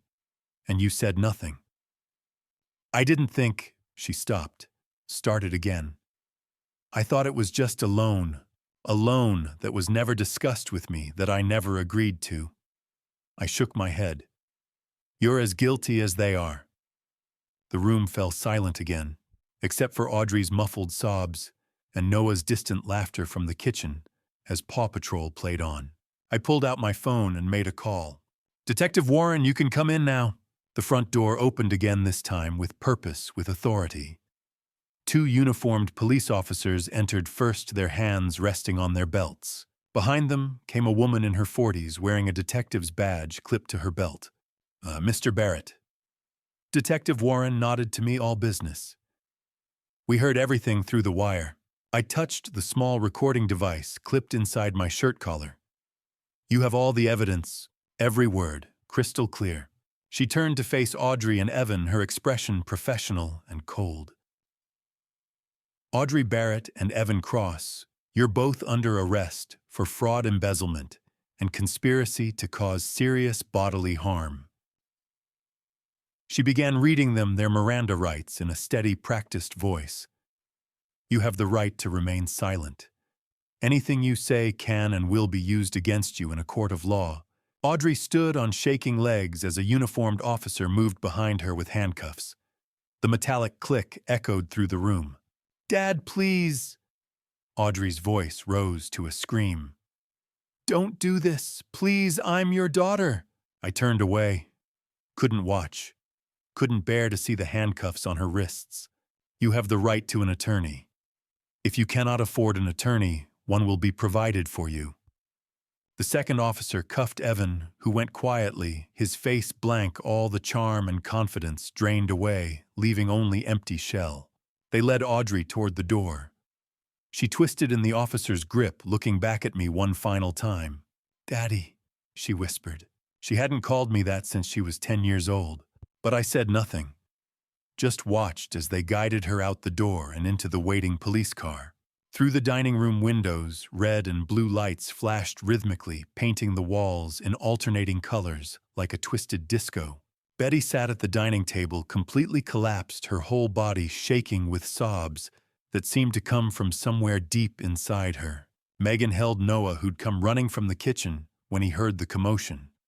The boy's small face confused and frightened, tears starting to stream down his cheeks as he watched his father being led away in handcuffs. "Mommy, why are they taking Daddy? What did Daddy do?" Megan couldn't answer, just held him tighter. And I stood alone in the center of the dining room, surrounded by the wreckage of everything I'd ever built. The overturned chair, the scattered documents, the cold dinner no one had eaten, the half-empty wine glasses, the family that had just been destroyed beyond repair. Justice had been served, but the price was everything I'd ever loved. Through the window, I watched the police cars pull away, their lights fading into the distance. Betty sobbed. Noah cried for his father. Megan stared at nothing, and I stood in the ruins of my life wondering if this was what victory was supposed to feel like. The weeks following the arrests were a blur of lawyers, courtrooms, and media attention I never wanted. Week 1 hit like a sledgehammer. I spent 8 hours at the police station giving my full statement. Every detail, every recording, every document. The detectives were thorough, methodical. By the time I walked out, the sky had gone dark and my voice was hoarse. Audrey and Evan were denied bail. Flight risk, the judge said, given the offshore accounts and evidence of planning. They'd remain in custody until trial. Betty was questioned for hours, but she cooperated, fully turned over everything she knew. 2 days later, she moved out of our house and went to stay with her sister across town. The media descended. Local father exposes daughter's elaborate theft plot. My phone rang constantly, reporters concerned, friends, complete strangers wanting to know details. I changed my number, started living like a ghost in my own life. Benjamin handled the press. Mr. Barrett requests privacy during this difficult time. But privacy meant being alone in that empty house. Walking through rooms that suddenly felt too large, too quiet. I found myself standing in Audrey's bedroom one afternoon, looking at her high school trophies, her graduation photos, the collage of memories on her wall. Where did I go wrong? The trial preparation consumed weeks 2 through 8. The prosecutors, led by Assistant District Attorney Sarah Mitchell, a woman with 20 years of experience and a reputation for being relentless, built their case methodically. Defense attorneys tried negotiating plea bargains. Benjamin sat across from me in his office. They're offering a deal. Audrey could plead guilty to lesser charges. 3 years instead of 10. No deals. Hanta Joseph seeing Audrey on the witness stand is going to be painful. I need the truth on record. All of it. Everything that happened. No shortcuts. He studied me for a long moment, then nodded. Full trial it is. The pre-trial hearings were brutal. Audrey's defense argued she'd been manipulated. My client is a victim of psychological abuse and gaslighting by Evan Cross. Evan's defense claimed insufficient evidence. There's no physical proof our client directly attempted to cause harm. But the most painful moment came when Betty took the stand, testifying for the prosecution. Against our daughter. So Audrey told me Joseph wouldn't notice the missing money, Betty said, voice shaking. She said he deserved what was happening to him. Megan filed for divorce from Evan. When she testified, her voice was steady despite tears. He told me he was working late, training clients. Really, he was with Audrey. March 15th. The trial began. The courtroom was packed. Media in the gallery. Public spectators. People I'd known for years watching as my private devastation became public record. Day 2, I took the stand. 4 hours of testimony. I described discovering the theft in Salem, the recordings, the brake failure on Interstate 5, the sedatives in my coffee. The cross-examination was savage. Mr. Barrett, were you an emotionally distant father? I worked hard to provide for my family. But did you ever tell Audrey you loved her? Every day of her life. Yet she felt desperate enough to steal from you. Why do you think that is? I had no answer that would satisfy them. Day 5. Audrey took the stand. She was sobbing before the prosecutor even asked the first question. Her voice shook as she spoke. I made terrible mistakes. I was drowning in debt, $85,000. Austin Mercer had scammed me, and I was desperate. Evan promised to help. I trusted him. The prosecutor's voice was cold. Did you put sedatives in your father's coffee on March 10th? Long silence. The entire courtroom waited. Yes. Did you know that dosage could end his life? Another pause, then barely a whisper. Yes. The courtroom erupted in gasps and murmurs. The judge had to call for order. March 28th. After 6 hours of deliberation, the jury returned. Evan Cross guilty on all counts. 12 years in prison for fraud conspiracy violations related to bigamy and conspiracy to cause harm. Audrey Barrett guilty on all counts. 8 years in prison for fraud conspiracy and conspiracy to cause harm. Betty Barrett, having pleaded guilty to lesser charges and cooperated with the prosecution, received 3 years probation and 500 hours of community service. As the guards led Audrey away in handcuffs, she looked at me one final time. Her eyes were empty, hollow. The daughter I'd raised, the girl who used to climb into my lap and ask me to read her stories, was gone.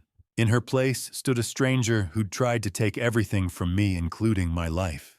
I walked out of the courthouse into Portland's gray drizzle. Benjamin walked beside me, holding an umbrella over both our heads. It's over, he said. But I knew better. The legal battle was over. The emotional battle was just beginning. Dr. Helen Carver's office became my sanctuary. Twice a week I sat in that chair and tried to piece myself back together. April, my first session. The office was nothing like I'd expected. Soft lighting filtered through sheer curtains. Comfortable chairs instead of a clinical couch. Plants everywhere, ferns and succulents that somehow made the space feel alive. Dr. Carver was 48 with warm eyes that seemed to see through every defense I'd built. Joseph, what brings you here? I stared at my hands. I don't know how to feel anymore. My daughter tried to end my life. My wife helped her steal from me. I got justice in court, but I don't feel better. Justice and healing are different things, she said gently. Justice is external, what happens in courtrooms. Healing is internal, what happens in here. She touched her chest. In the heart. How do I heal from this? By allowing yourself to feel everything. The anger, the grief, the betrayal, all of it. And eventually, by choosing peace over bitterness. I thought that sounded impossible. The sessions continued. Twice a week, Tuesday and Friday afternoons, I sat in that chair and slowly began to unpack 24 years of my life. Week 3, I broke down completely. Where did I fail as a father? Dr. Carver leaned forward. Joseph, you didn't fail. Audrey made choices, bad choices, terrible choices. But they were her choices, not yours. But I must have done something wrong. Good parents don't raise children who... Good parents raise children who are still human, who still have free will, who can still make devastating mistakes. Her voice was firm. You can't control another person's choices, not even your child's. Week 6, we talked about Betty. 24 years. Was any of it real? Some of it was real, Dr. Carver said. People are complex, Joseph. Betty loved you once.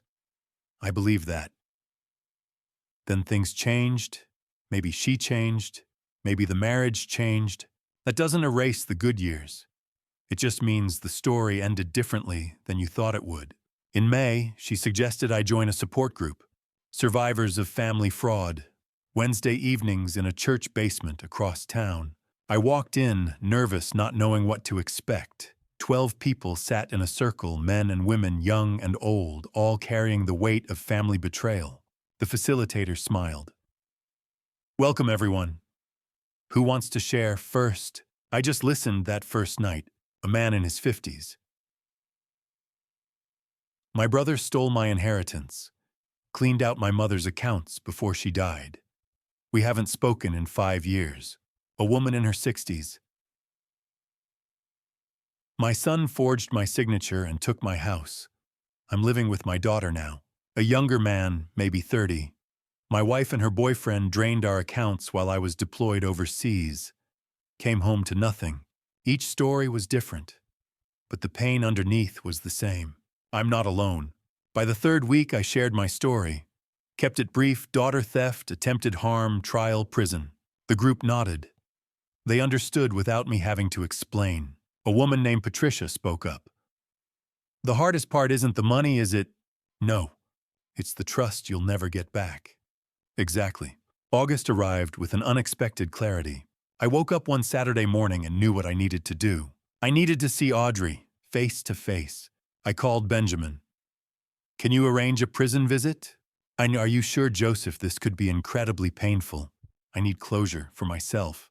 The visit was approved for the following Saturday. August 12th, 2 in the afternoon. I drove south to Coffee Creek Correctional Facility. 45 minutes through farmland and small towns. My hands shook on the steering wheel. What will I say? The security was thorough. Metal detectors. ID verification. Rules about what I could and couldn't bring. The visitation room was exactly what I'd imagined: gray walls, plastic chairs, guards watching everything. A glass partition separated visitors from inmates. I sat down and waited. The door on the other side opened. Audrey walked in wearing a prison uniform. She'd lost weight. Her hair was pulled back simply. No makeup. She looked younger, more like the daughter I remembered. She sat down across from me. We picked up phones on either side of the glass. Long silence. Dad! Her voice broke immediately. Tears streamed down her face. Hello, Audrey. I'm so sorry. So sorry. I know. I was scared. Stupid. Evan made me believe. Evan didn't make you do anything, I interrupted. You made choices, Audrey. Your choices. I know, she was sobbing now. I'll regret it every day for the rest of my life. I looked at my daughter through that glass partition. Practiced the words I'd rehearsed with Dr. Carver for weeks. Audrey, I forgive you. She collapsed forward, sobbing harder. But I wasn't finished. See, I forgive you not because you deserve it, but because I deserve peace. Forgiveness doesn't mean what you did was right. It doesn't mean I'll forget. It doesn't mean you won't serve your sentence. It means I'm choosing to release the hatred that's been destroying me from the inside. Her hand pressed against the glass. You took my money, my trust, my family. But you can't take my ability to move forward. That's mine. And I'm taking it back. I stood up. Dad, please don't go. But I hung up the phone and walked toward the exit. Behind me, I could hear her crying. Could see her in my peripheral vision, hand still pressed against the glass. But I kept walking, because forgiveness wasn't about her anymore. It was about me. The sunrise over the Willamette River had never looked more beautiful. I stood at Tom McCall Waterfront Park at 6:30 a.m. watching the first light of October paint the water gold and orange. The autumn leaves drifted down from the trees lining the riverbank, landing softly on the path where I'd just finished my morning run. My breath came steady, and even no longer the shallow, panicked breathing of a year ago.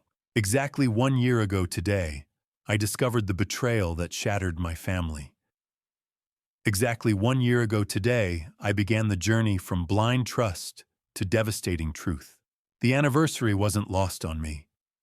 I'd marked it deliberately, choosing to spend this morning here by the river rather than hiding from the memory. A year changes everything. A year changes nothing. Both statements felt true. The changes. I sold the house in West Hills 3 months after the trial. I couldn't live there anymore. Not in the dining room where I'd confronted them. Not in the kitchen where Audrey had poisoned my coffee. Not in the bedroom where I'd lain awake night after night, wondering if my family was planning my death. The house sold quickly. I didn't look back when I handed over the keys. My new apartment in the Pearl District was smaller, simpler, and entirely mine. No ghosts, no memories. Just clean white walls and windows that faced east, letting in the morning sun. I kept it minimal: a couch, a bed, a small desk where I worked. I didn't need much anymore. The things I'd once thought mattered: the big house, the expensive furniture, the perfect family photos, none of it mattered now. I transitioned to part-time consulting and financial advisory work. I still had clients who trusted me, who valued my expertise. But I no longer worked 60-hour weeks. I no longer sacrificed weekends and holidays.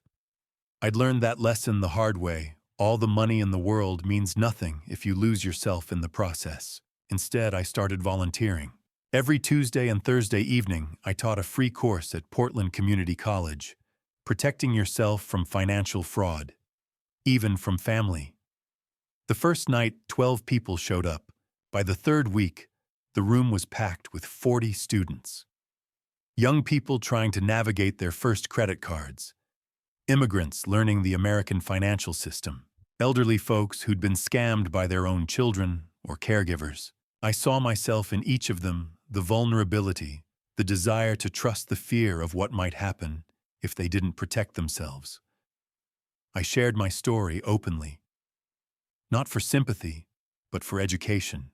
If my pain could prevent even one person from going through what I'd endured, it was worth it. Last month, a woman in her 70s approached me after class with tears in her eyes. Her son had been forging checks from her account for 3 years. She'd suspected, but didn't want to believe it. My class gave her the courage to report him. She hugged me tightly and whispered, "Thank you for saving what's left of my life." I thought about that hug often. It reminded me why I kept teaching, why I kept showing up. Beyond the classroom, I'd also started mentoring young professionals through a local nonprofit. Every Saturday morning, I met with 2 or 3 mentees at a coffee shop downtown, helping them navigate career decisions, financial planning, and life choices. Most of them were in their 20s, around Audrey's age. I tried not to think too hard about that parallel, but it was there. Perhaps helping them was my way of reclaiming what I'd lost with my daughter. Perhaps it was just the right thing to do. The connections. My phone buzzed as I walked away from the riverbank. A text from Megan Cross. "Noah asked me this morning if the cookie man would visit again. He misses you." I smiled.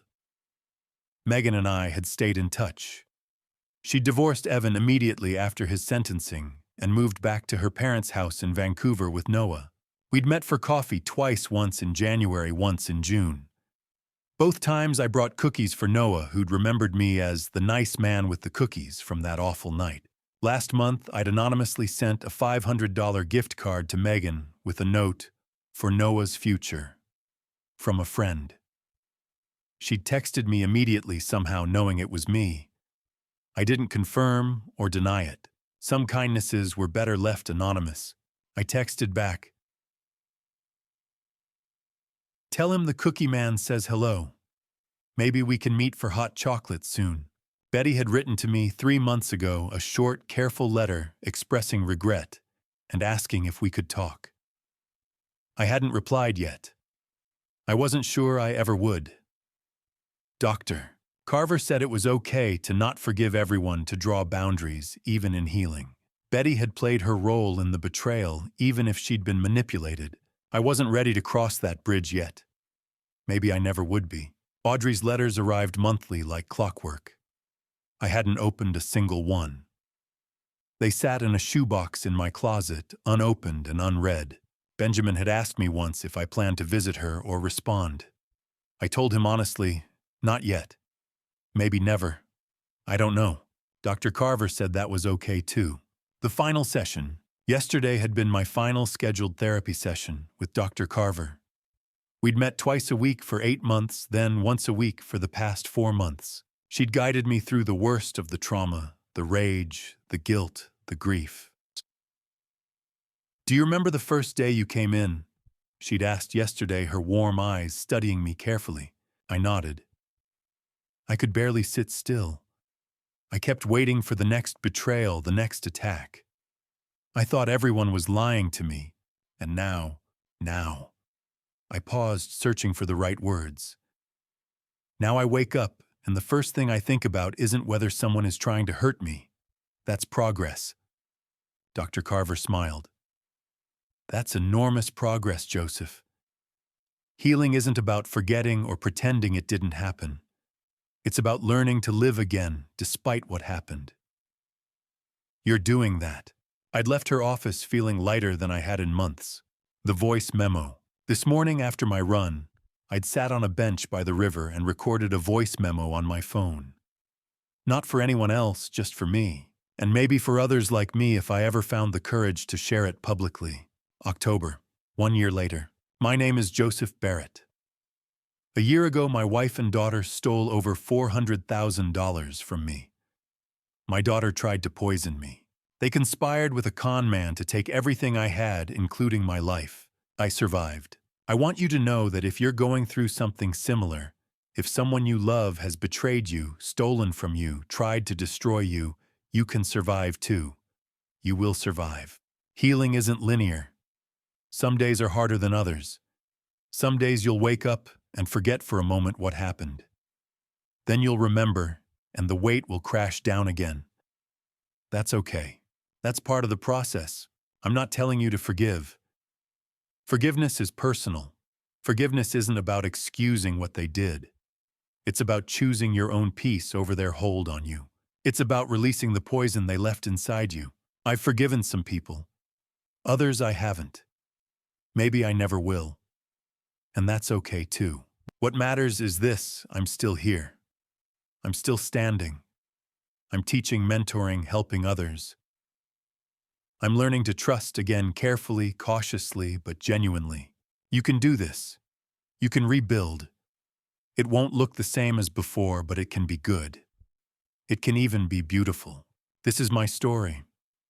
Maybe one day I'll share it. Maybe it will help someone else find their way out of the darkness. For now, I'm choosing to live. I'm choosing hope. I'm choosing to believe that despite everything, there is still good in this world, and I can be part of it. My name is Joseph Barrett, and today I'm okay. I saved the recording and titled it, My Story, October. The ending. I walked into my favorite coffee shop near the Pearl District apartment.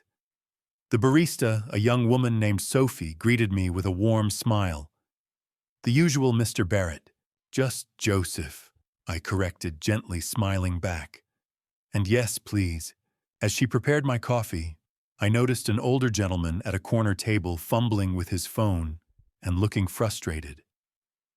Without thinking, I approached. Need a hand with that? He looked up, surprised, then grateful. I'm trying to set up mobile banking, but I can't figure out this app. I pulled up a chair. Let me show you. And here's a tip: always enable two-factor authentication. It'll protect you from fraud. 20 minutes later, he had everything set up. He thanked me profusely, offering to buy my coffee. I declined politely. Just pass it forward, I said. Help someone else when you can. Sophie handed me my coffee with a note scribbled on the cup. You're a good person. Don't forget that. I looked up at her, surprised. She just winked and moved on to the next customer. I walked out into the October morning, coffee in hand, and paused to look around. The leaves were falling. The river sparkled in the distance. Joggers and cyclists passed by, living their lives, pursuing their happiness. For the first time in a year, I felt it: real, genuine happiness. Not the fragile hope I'd clung to in the early months, but something deeper, something earned. I didn't know what the future held. I didn't know if I'd ever fully trust again, if I'd ever rebuild a family, if I'd ever stop carrying the scars of betrayal. But I knew this: I was still here. I was still fighting. I was still choosing to believe in goodness even after everything. And that was enough. That was more than enough. I took a sip of my coffee and smiled at the words on the cup. You're a good person. Maybe I was. Maybe despite everything, I still was. The morning sun warmed my face as I walked home. It was going to be a beautiful day. And to you listening to this family story, remember this. I thought I knew my family. I thought 24 years of marriage and raising a daughter meant something. I thought trust was earned through time, through sacrifice, through love. I was wrong. God gave me eyes, but I chose to be blind. God gave me wisdom, but I chose to ignore the warning signs. God gave me a second chance when my brakes failed, when the poison didn't kill me, and I finally listened. Don't be like me. Don't wait until you've lost $400,000 and nearly your life to see the truth. Don't confuse love with blindness. Don't mistake loyalty for stupidity. This family story taught me that the people closest to you can hurt you the most, not because they're strangers, but because you gave them the keys to your life. You opened every door. You trusted without verifying, and they walked right in and took everything. What I did wasn't about anger. It was about dad revenge, yes, but the right kind. It was about justice. It was about refusing to be a victim. My dad revenge meant standing up and saying no more. But here's the truth about dad revenge: it doesn't heal you. Justice doesn't bring back what you lost. It just closes the chapter so you can finally start a new one. So check your bank accounts. Watch for the warning signs. Trust, yes, but verify. Love your family, but protect yourself. And when God shows you the truth, no matter how painful, have the courage to face it. That's my advice. That's what this family story cost me to learn. Now it's your turn to share. Have you ever been betrayed by someone close? How did you handle it? Leave your thoughts in the comments below. I read every single one. If this story resonated with you, please hit that subscribe button and share this with someone who needs to hear it. Your support helps me continue sharing these difficult but important stories. Thank you for listening all the way to the end. It means more than you know. Before you go, please note that upcoming stories may contain fictionalized elements created for educational purposes. If this content isn't for you, feel free to explore other videos that better match your preferences. Take care of yourself and your finances. This is Joseph Barrett signing off.